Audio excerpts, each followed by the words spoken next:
Hey guys, how's it going? My name is Jason, and today I want to talk to you guys about something that I do get a lot of questions about. Now, some of the biggest videos on this channel are winter camping videos, and I've never really delved into kind of how I actually stay warm during those nights. I've had nights with diesel heaters, I've had nights with propane heaters, I've had nights with no heater at all, and there's tons of different ways that you can stay warm. Big important thing for me is redundancy. We will touch a little bit more on that in a minute, but I want to talk about the most important thing for winter camping, and that is knowing what you are going into. Now here, right now, it's in the 30s, it's nothing too bad. I'm out here in a heated vest and a t-shirt. I'm a little bit chilly, but nothing too bad. Now there are some tips that you can do to make sure that you are going to be kind of knowing what that temperature is. Obviously checking the weather app on X, either off-road or backcountry, has an app that'll tell you even when you're out of service. So I like to find the nearest town to me, and then I will try to see what the elevation is compared to that town, because if it's 1,000-foot elevation increase, then obviously if it's 30 degrees in the nearest town, 1,000 feet higher, it's probably going to be 15 or 20 degrees, so you need to prepare for that. I like to kind of prepare for about 10 to 20 degrees below what the closest town says. That way, even if the temperature does drop a significant amount, I am prepared. And like I said, I do have redundancy built in, so I'm usually perfectly fine. And another thing you've probably seen in some of those videos, I do actually bring a thermometer, so I know, hey, I actually need to grab the blanket out of the back in the middle of the night because, hey, it's 10 degrees colder than I thought it was going to be. If you don't have a physical one, you can always check your app if you have service, or a lot of vehicles will have inside of the cab, they'll have a little readout there. Now, it is not actually important what type of tent, in that if you have like this, rooftop tent over here, or if you have a ground tent or a hot tent, or even, just sleeping in the back of your vehicle. Now that doesn't necessarily matter. However, it does matter what the tent was made for. So if you have a rooftop tent that has like rivets on the side of it and not zipped in, then you're going to let a lot of air in there. I've had some thinner tents before, and they were definitely not made for winter. Just make sure you kind of know what the rating is on that tent. You can probably ask the manufacturer, and most of the time they'll let you know, like, hey, this is not a winter tent, get some insulation or something like that. If you have like a summer tent, like a little backpacking tent, an ultralight, definitely not going to be something you want to use in the winter. You definitely want to get yourself a 4-season tent, or something that has an insulating layer, or something that you can add an insulating layer to. This one is pretty good in the winter. I do have a tent specifically dedicated that does have an insulating layer, and it's likely if it gets a lot colder, I will switch over to that rooftop tent. So you kind of have to find a balance between a smaller tent and a larger tent, somewhere in between, and I'll explain that a little bit here. So the reason you don't want a super tight tent is because of conduction. If you have your bag or your body touching the sides of the walls there, then you are going to be pulling in that cold air or letting that heat out. So you definitely don't want that. You want to get something a little bit bigger, at least big enough that you can get in there. And you want something not super huge, because then you have a lot of cold air space. There's not a lot of tents out there that I use that are super big, but when I was younger, I did use a lot of bigger tents. I think a standard rooftop tent is probably fine, especially if you are coupling that with a heater.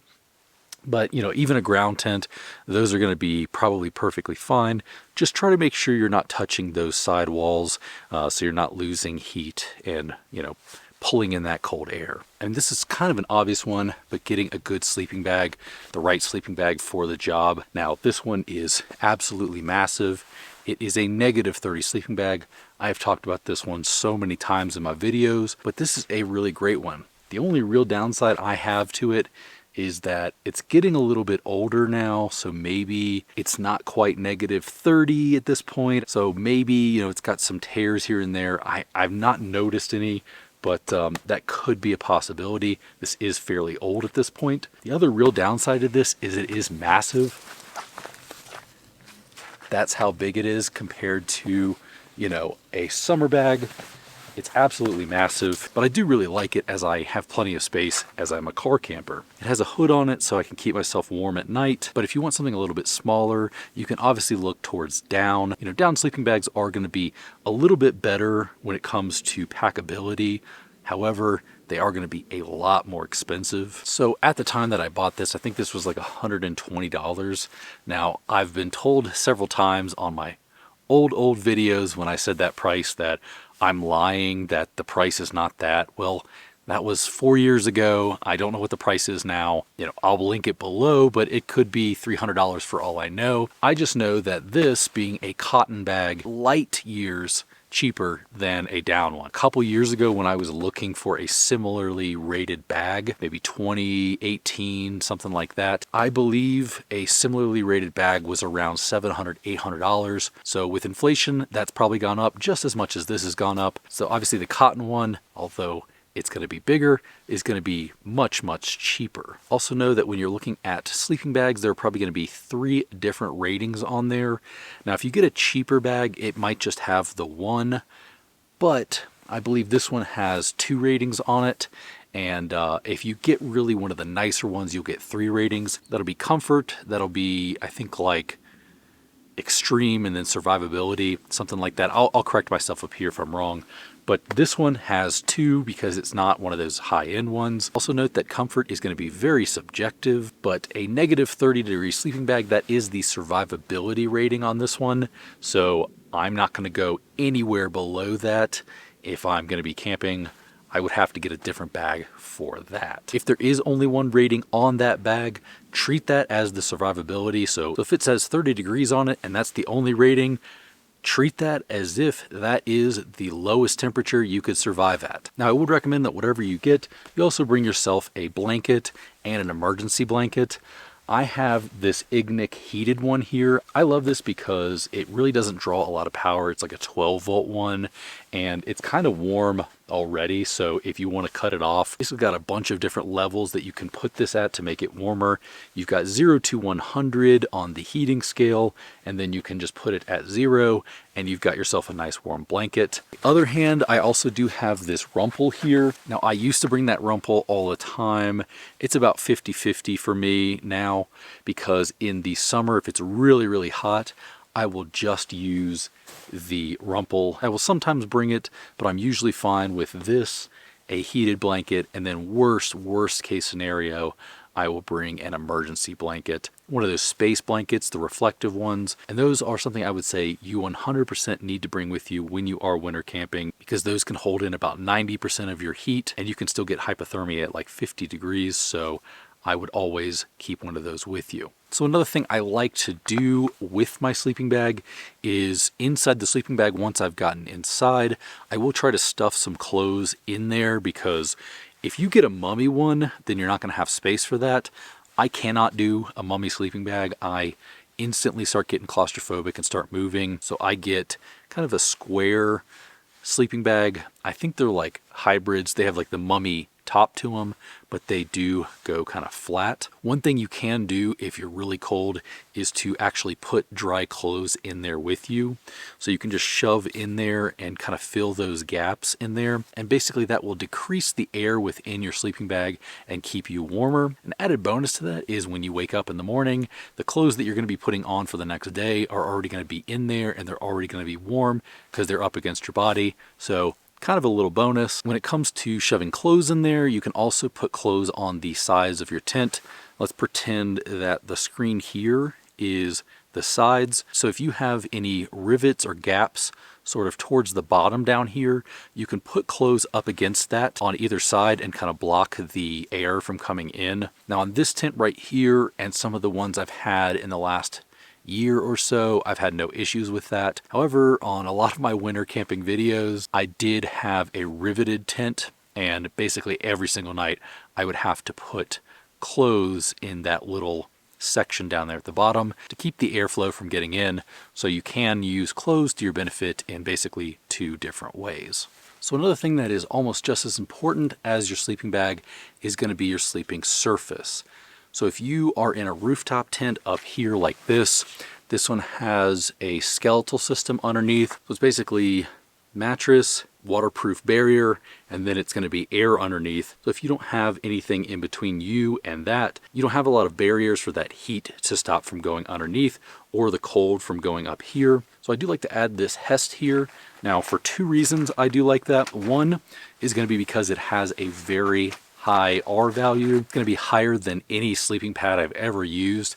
The R value on this one is, I believe, 11.8, which is absolutely insane because I believe my earlier sleeping pad had about a 5, and I consider that kind of a colder weather sleeping pad. This one is going to be leaps and bounds above that. As long as you bring a pad with you that has a decent R value on it, you're going to be able to retain a lot more heat. So air mattresses aren't as great about that. If you get like an actual one of those inflatable air mattresses that you get at like a Walmart or something like that, that is going to be like a negative. It is insane how cold those things get. But if you get something like this that has a nice thick layer to it, and also, if you can hear that, a nice protective barrier, you're going to be much, much warmer with this than you are going to be if you're sleeping on the ground, or if you're sleeping in a rooftop tent, or even in your truck bed. Obviously, you can go with whatever brand you want of sleeping pad, as long as that R value is a little bit higher. However, this is the one that I recommend. I've had 30 sleeping pads and mattresses in the last 5 years, maybe 10 years. This is not only the most comfortable mattress I've had for camping, it is probably the most comfortable mattress I've had in general. So I definitely recommend this Hest one. Now this is going to come at a price. This is one of those cases where you get what you pay for. It's definitely one of the places where if you're going to spend any money, and I'm going to recommend any place to spend money, it's going to be on a mattress. It'll basically keep you asleep all night, and you'll get to bed way quicker if you're on a comfortable mattress. Now I know there's a lot of people out there who say, I just sleep in a ditch and I'm happy. And you know, that's fine. You can sleep in a ditch. You can sleep on the rocks. You can, you can sleep upside down. You can do whatever you want to do. That's the great thing about camping. So if you look at a sleeping pad or a mattress and it's out of your price range, you can even grab your mattress topper from your house. Although make sure that if you do get memory foam, it is kind of this kind that is resistant to the cold, because a normal memory foam, when it gets a little too cold, it will turn into a rock. Now this one's kind of more of a little hack, but if you boil some water, put it in here before you go to bed, this is a really great way to stay warm, because this you can either keep up against your body and keep you warm, with the boiling water in here, or you can put this at your feet. And the reason I always recommend to go with the Nalgene is not because it's more expensive and I like expensive stuff. It is because this one is actually rated to handle boiling water. The bonus to this is when you use this to warm yourself up at night, in the morning, you actually have some water that is melted. So another little hack for the other water bottles that you won't keep boiled water in is, if you have water in your tent or in your vehicles, go ahead and turn that bottle upside down, because water freezes from the top down. So when you wake up in the morning, you just go ahead and flip those over. All the ice will be at the bottom and you'll have some water at the top, unless it does freeze all the way through. So while we're sort of on that topic, this is not the time to be counting your carbs, counting your calories. You are out there camping. You definitely want to be eating as many calories as you can within reason. Obviously you don't want to overstuff yourself, but eating calories is definitely going to keep you a lot warmer, especially when you're about to go to bed. I always try to eat something like a little snack before I go to bed, even if it's something like a little oatmeal packet or something like that. Something warm even helps a little bit. It'll, make you feel a little warmer. But if I eat something before bed, it's going to add a little bit of warmth, because my body's going to work on actually digesting that. Now, I know that a lot of people will drink when they're out camping, and I do that most of the time that I'm camping with other people, and sometimes even by myself. However, if it's a very cold night, it's likely that you're going to dilate your blood vessels. It's going to make you lose a lot more body heat. You may feel warmer. I'm sure you've all been in that situation where it's cold outside and you drink and it feels a little bit warmer, but it actually is colder for you and therefore a little bit more unhealthy. And I'm not going to sit here and say you have to completely abstain from drinking in order to survive a winter night. I'm just saying it is something that will dilate your blood vessels. So first off, a beanie is really nice because a lot of the heat actually comes off of your head. So keeping a lot of that heat in there is definitely nice. That is good for while you're out doing stuff in the day, but it's also great when you go to bed at night. That way you're not losing all of that heat. So I'd also say to invest in some sort of long johns. Now this here is wool. We've got a backcountry one here. This is a little bit cheaper, but when it comes to wool, you are going to pay a little bit more money. This is wool, obviously, but you can get yourself kind of like that waffle material. However, this is what I would recommend, or one on Amazon as long as the wool content is high. Now, the same goes for your bottoms, like a long john. This one is smart wool. This is going to be a lot more expensive just because it is a name brand item here, but maybe if you can find a cheaper one, go ahead and do that. I actually think these are legitimately like $100 or something like that. It's pretty wild how expensive these are, but when you go camping a lot, it is kind of important that you get a nice high quality one. Again, you can get yourself a waffle material, something like that. It's just not going to be nearly as warm as some of the wool stuff here. You can also get yourself some heated gloves. I like the mittens because if I'm not doing a lot of work stuff with my hands, I like having my hands together because it will just keep them a little bit warmer. I also really like this one because on here, this actually has a heated little element to it right here. And you can just tuck that in there. And really the only downside is you have to keep these kind of charged. So just go in there every few months and charge them. So these are actually even warm on their own, but when you add that heated element to it, it's going to be almost too hot in some situations. So you can turn that down in to like a blue or something like that and keep that heat at a really nice level. So you do also have heated other layers of clothing. This one here is from the same brand. These are both Oro or Oru. Don't know the exact pronunciation, but these were the highest rated on Amazon when I saw. Basically, you can turn that on here. You'll have the red, have the, I guess that's a white, and then you'll have a blue, and that will be the layers there.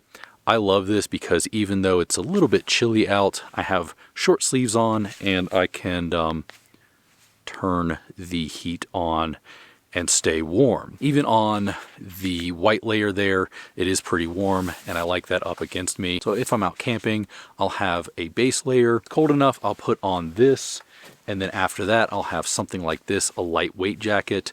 And then I'll put on a full coat over top of it. And that way I'll definitely stay warm. But a long sleeve and heated is definitely a way to go as well. It just won't keep you dry if it's snowing a ton out. So at the same time, I would definitely recommend you getting some wool socks. I wear wool socks every single day, even in the summer. I just get thinner ones. So for me, this is a non-negotiable. Those are going to keep you a lot warmer, but you also can just get really thick socks if you'd like. If you live somewhere where it snows in the winter, I would at the very least, get yourself some bean boots. These are LL Bean bean boots. I've had these for a long time. They're great. They're waterproof and they'll keep your feet dry if it's snowing. You'll also have stuff like this. This is a Muck boot company. It is a Vibram's Arctic grip. So this is made for the snow. I really love these boots. I believe these are rated for -40 degrees. So typically I'll throw these on if it's below like 25 degrees out, which today it is not. And if you look for sales online, you can get these a little bit cheaper.